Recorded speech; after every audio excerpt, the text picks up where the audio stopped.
Hello, namaste to all listeners. You are listening to Radio IBEX Tarana 88.4 FM धुन पहाड़ों की. मी और host and दोस्त आरजे छाया. एंड दोस्तों, आज हमारे स्टूडियो में एक ऐसी खुशबू है जो अनुशासन, वीरता और ज्ञान के मिश्रण से बनी हुई है. आज हम बात करने जा रहे हैं एक ऐसे संस्थान की जिसे नर्सरी ऑफ NDA भी कहा जाता है. जी हाँ, हम बात कर रहे हैं देहरादून के एक ऐसे ऐतिहासिक राष्ट्रीय भारतीय सैन्य कॉलेज की. ये एक ऐसा संस्थान है जिसने कि भारत के कई जनरल और महान योद्धाएं दिए हैं. लेकिन आज हम केवल इतिहास की बात नहीं करेंगे, बल्कि आज हम जानेंगे इस ट्यूडर शैली की दीवारों के पीछे एक आम बच्चा कैडेट कैसे बनता है. इस सफ़र को थोड़ा डिटेल में समझने के लिए हमारे साथ हैं शशि मैम. मैम, बहुत बहुत स्वागत है आपका. Thank you so much. जी, और हमारे साथ इसी कॉलेज के असली चमक या कहें युवा कैडेट अभिराज और पायल है. Hi Abhiraj, hi Payal. Hello ma'am. तो ये जो आज का हमारा एपिसोड है, आज का हमारा ये जो पॉडकास्ट है, इसमें हम जानेंगे सुबह के पीटी से लेकर रात के रोल कॉल तक RIMC की लाइफ कैसी होती है और क्या यहाँ पे सिर्फ अनुशासन ही है या खूब सारी मस्तियाँ भी हैं. तो हम शुरुआत करेंगे अभिराज से. तो Abhiraj, first question for you कि RIMC है क्या, यहाँ पे सेलेक्ट होने के लिए जो प्रोसीजर है इसके बारे में बताइए. नमस्कार. सबसे पहले मैं आपको बताना चाहूँगा कि राष्ट्रीय भारतीय सैन्य कॉलेज, जिसे हम राष्ट्रीय इंडियन मिलिट्री कॉलेज के नाम से भी जानते हैं, इसका संस्थापन 13 मार्च 1922 में हुआ था बाय प्रिंस ऑफ वेल्स.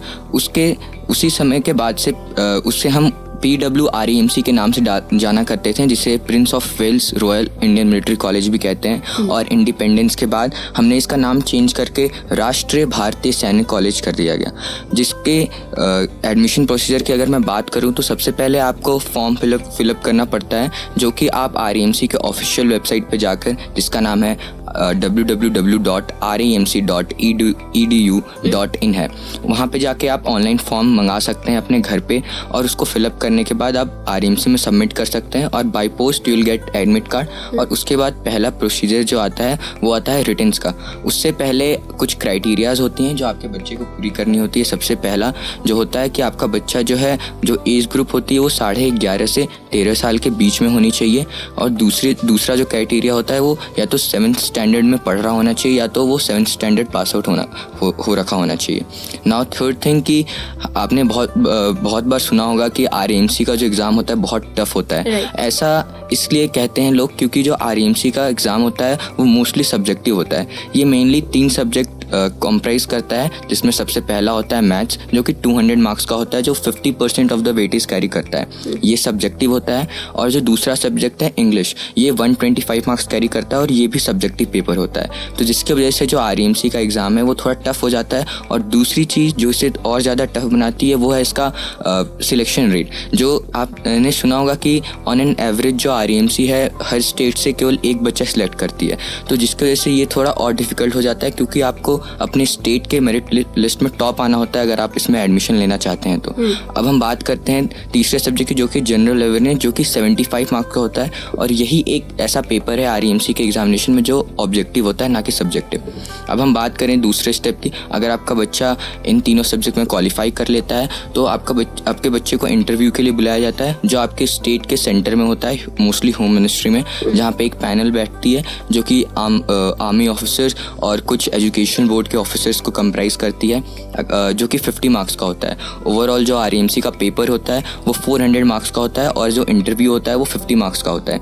अगर आपका बच्चा ये दोनों चीज़ें क्वालिफाई कर लेता है तो उसका मेडिकल एग्जामिनेशन होता है नियर बाय मेडिकल हॉस्पिटल में. अगर आपका बच्चा मेडिकली फिट निकलता है तो और स्टेट मेरिट लिस्ट में टॉप करता है according to the availability of the seats, तो आपके बच्चे को RIMC के थ्रू एक एडमिशन लेटर भेजी जाती है, जिसमें ज्वाइनिंग डेट और अबाउट ज्वाइनिंग प्रोसीजर के बारे में इंफॉर्मेशन आगे की दी जाती है. जी, हमारी दूसरी कैडेट पायल से हमारा क्वेश्चन है. पायल, हमने सुना है कि RIMC जो है वो प्रॉपर मिलिट्री की तरह चलती है, तो what is basic routine? Ma'am, अगर हम RIMC के बेसिक रूटीन के बारे में बात करें तो वो हर एक मिलिट्री ट्रेनिंग इंस्टीट्यूट की तरह ही है. हम सेम रूल्स फॉलो करते हैं, सेम हमारा टाइम स्लॉट होता है. और हम कैडेट्स की लाइफ मॉर्निंग PT से शुरू होती है और हमारे पीटी स्टैंडर्ड्स एनडीए के हिसाब से सेट होते हैं. उसके बाद में होती है हमारी एकेडमिक क्लासेस, जहाँ पे सीबीएसई के सिलेबस के साथ साथ हमें एनडीए प्रिपरेशन भी कराते हैं side by side. Then it comes, then cadets are given like time slot to go for their sports in which they are interested from 3 to 5. And after that evening preps are followed in which we do our self study, जहाँ पे हमने जो भी पढ़ा है हम वो revise करते हैं या फिर हमें कुछ नया पढ़ना होता है तो हम पढ़ते हैं. And then dinner is there and after that strict lights out order is passed. Ma'am, Shashi ma'am, आपसे हमारा नेक्स्ट क्वेश्चन है. आरआईएमसी के बारे में इतना कुछ हमने जाना है, तो इसकी फिजिकल एक्टिविटीज़ और जो मिलिट्री एक्सपोजर है इसके बारे में बताइए हमारे श्रोताओं को. First of all, I would say thank you, ma'am. Thank you so much for having us here. And now coming to the point, their training और जो आप उनका प्रोग्राम की बात कर रहे हैं, तो मैम जो हमारे कैडेट्स का ट्रेनिंग पार्ट है या फिर उनका जितना भी प्रोग्राम है वो फुली स्ट्रक्चर्ड किया जाता है हमारे एडमिनिस्ट्रेशन के through, and which is followed by NDA. और जो एनडीए का जो सेम प्रोसीजर रहता है उनका ट्रेनिंग का, चाहे उनके एकेडमिक्स का है, तो सेम चीज़ें हम हमारे कैडेट्स फॉलो करते हैं उस चीज़ को.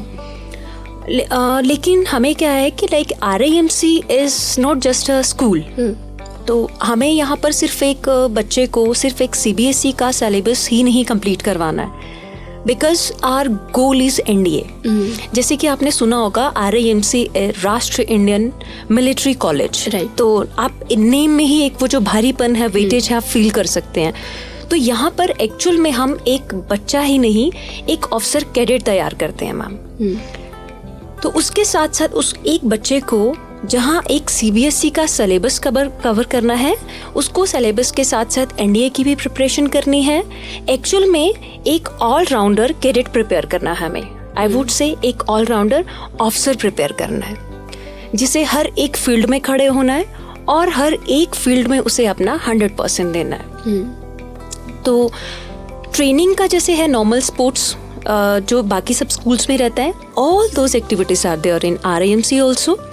बट उन एक्टिविटीज़ के अलावा हमारे कैडेट्स की आउटडोर एक्टिविटीज़ रहती हैं जो कि एनडीए में बहुत हेल्पफुल हैं और वो कंपल्सरी हैं एक कैडेट के लिए.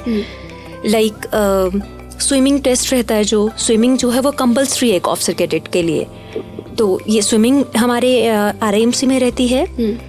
सेकेंड इज साइकिलिंग, जो आउटडोर एक्टिविटीज़ में जो हम अपने कैडेट्स को हर संडे लेकर जाते हैं. वो different Sunday different classes will be there, जिसमें ट्रैक्स आ जाते हैं, हाइक्स आ जाती हैं हमारी, और हैक राइड्स आती हैं जिसे आप घुड़सवारी कहते हैं. तो ये सब जो एक्टिविटीज़ हैं, आउटडोर एक्टिविटीज़, ये हमें एक एक्चुअल ऑफिसर कैडेट बनाने में हेल्प करता है. एंड रेस्ट मैम, जब एक बच्चा जब घर से ही आता है तो ऐसा लाइक आई वुड से कि हमें कुछ बहुत ज़्यादा चैलेंजेस इसमें फेस नहीं करने पड़ते हैं, क्योंकि बच्चा घर से ही एक तो मेंटली प्रिपेयर होकर आ रहा है. बाकी जो प्रोग्राम है वो ऑलरेडी स्ट्रक्चर्ड है और कैडेट के एज के अकॉर्डिंगली, एंड जो चीज़ें उसने 12th के बाद जाके एनडीए में करनी है वो ऑलरेडी उस प्रोग्राम को, उस स्ट्रक्चर को वो फॉलो कर रहा है आरआईएमसी में. Thank you ma'am. अभी मैं सेकंड क्वेश्चन इस पे आपसे ही पूछने वाली हूँ. एज अ टीचर, जो न्यू स्टूडेंट्स होते हैं उनके लिए कितना चैलेंजिंग होता है आप सभी टीचर्स को? Right ma'am, I would say there is no as such challenge, क्योंकि जैसे मैंने अभी बताया कि जब एक बच्चा घर से आ रहा है जिसने राष्ट्रीय इंडियन मिलिट्री कॉलेज का एंट्रेंस क्लियर किया ma'am, it's not just a cup of T कि आप 6 months की प्रिपरेशन में आप इसे क्रैक कर लेंगे. क्योंकि आरआईएमसी का मैम एंट्रेंस क्लियर करने के लिए एक बच्चा, मुझे मेरे ख्याल से उसके जो पेरेंट्स हैं राइट फ्रॉम क्लास 2 to 3, जिसे हम सेकंड क्लास बोलते हैं, क्लास 2 to 3 से पेरेंट्स उसकी प्रैक्टिस, उसकी जो प्रिपरेशन है, तैयारी है, वो शुरू करवा देते हैं. तो जब मैं आपको एक एग्जांपल देती हूँ, लाइक फौज में जैसे एक सिपाही जाता है, तो अभी वो मेंटली ऑलरेडी प्रिपेयर है वहाँ फौज में जाने के लिए. ही नोज, उसके उस चीज़ से अवेयर है कि वहाँ जाके मुझे रगड़ा पट्टी मिलेगी, वहाँ फिजिकल एक्टिविटीज़ होंगी, क्लासेस भी होंगी, कैडर्स भी होंगे, तो समहाउ दे आर प्रिपेयर्ड. तो मैं दैट्स द ओनली रीज़न मैं मैम इसको चैलेंज नहीं बोलूँगी. इट्स जस्ट अ रूटीन कि कुछ तो वो प्रिपेयर है पहले से मेंटली, और कहीं ना कहीं उसको जो रूटीन, जो आने वाला रूटीन है, जो उसको लाइफ टाइम फॉलो करना है, एक्चुअल में वो जिस चीज़ के लिए प्रिपरेशन कर रहा है, because the goal is NDA only, तो आगे भी उसको लाइफ टाइम वही सेम फौजी रूटीन फॉलो करना है जो वो आरआईएमसी में उसने आकर स्टार्ट कर दिया है। तो there is no as such challenge.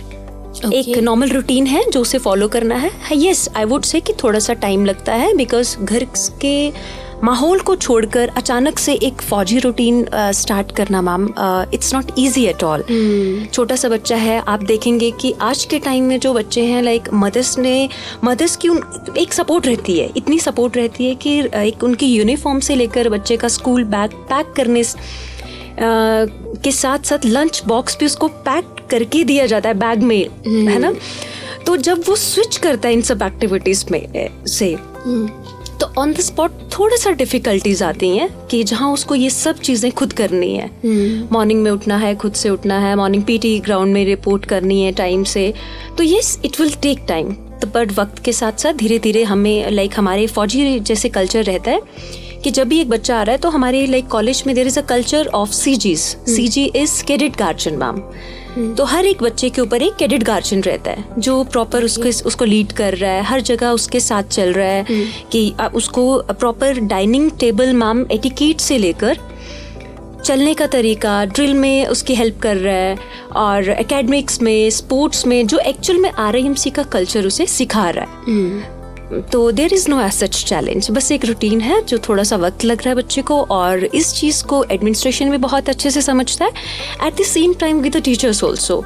तो उसके लिए हम क्या करते हैं कि जो क्लास 1 का, बाकी पूरे कॉलेज का रूटीन एक साइड है, मैम, उनको सेम फॉलो करना है, लेकिन फॉर आवर क्लास 1 स्टूडेंट्स, जो क्लास 1 के कैडेट्स आते हैं, उनके लिए हमारे यहाँ थोड़ा सा रिलैक्सेशन रहता है, so that they get into the things, थोड़ा सा इंडल्ज होने में हम उन्हें टाइम दे दें, फौजी कल्चर को वो समझने में थोड़ा सा टाइम ले लें।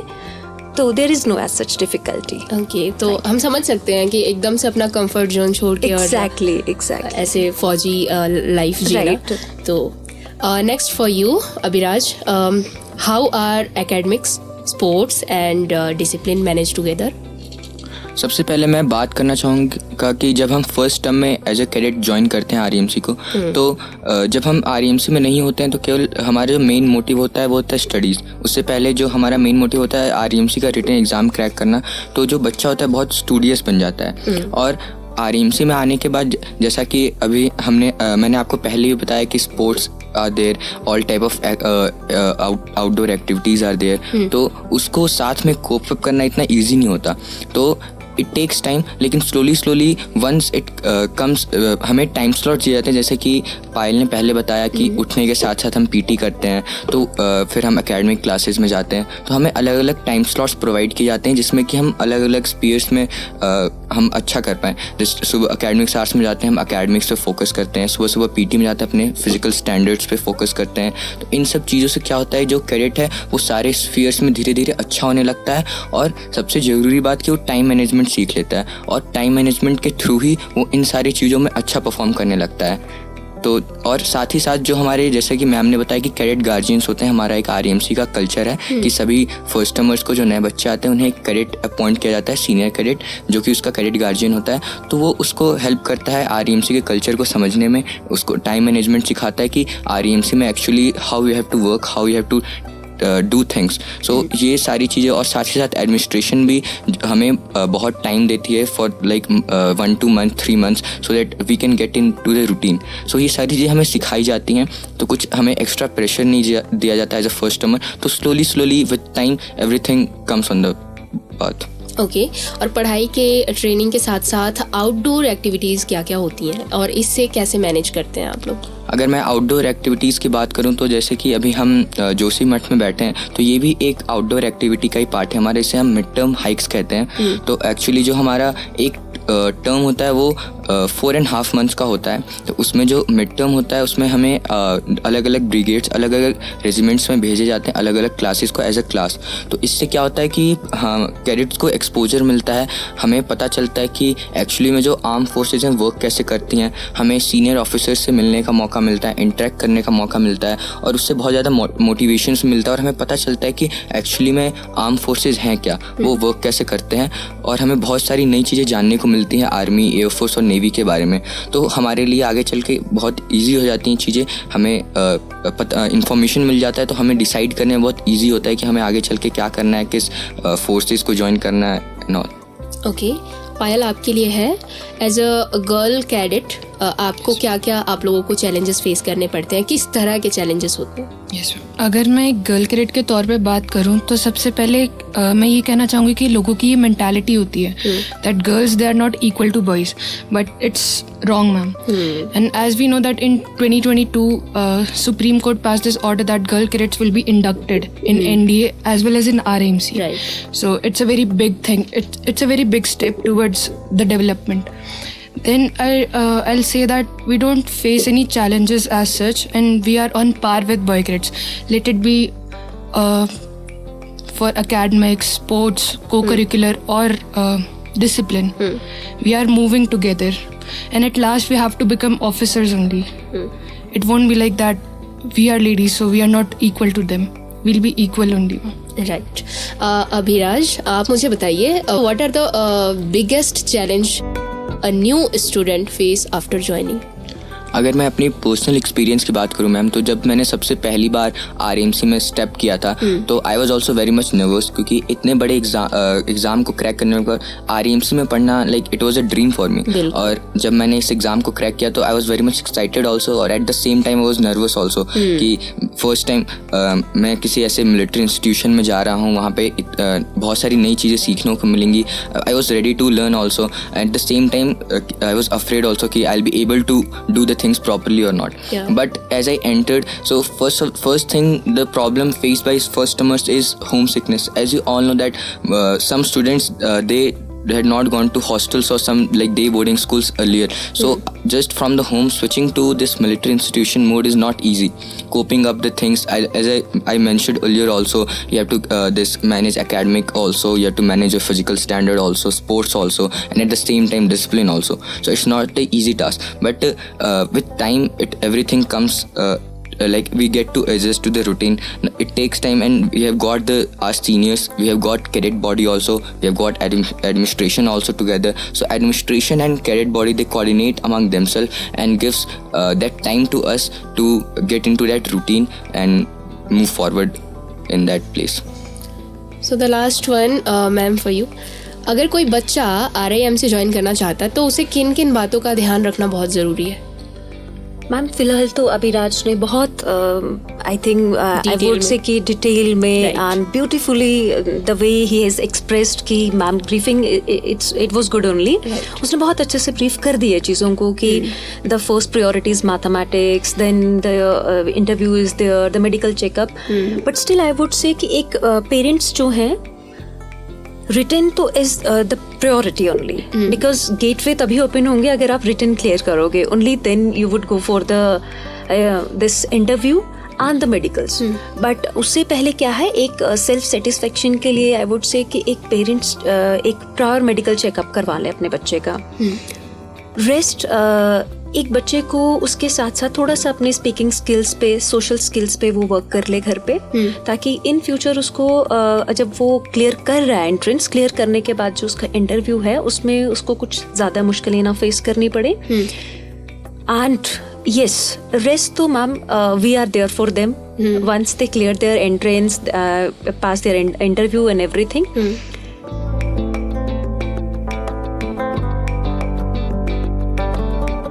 Most important thing is they are supposed to be intellectual, because अगर हम एक ऑफिसर बनने की तैयारी कर रहे हैं तो एक ऑफिसर में और एक नॉर्मल आप देखेंगे एक पर्सन में there is a huge difference ma'am. They are supposed to be intellectual, tough, determined to face challenges.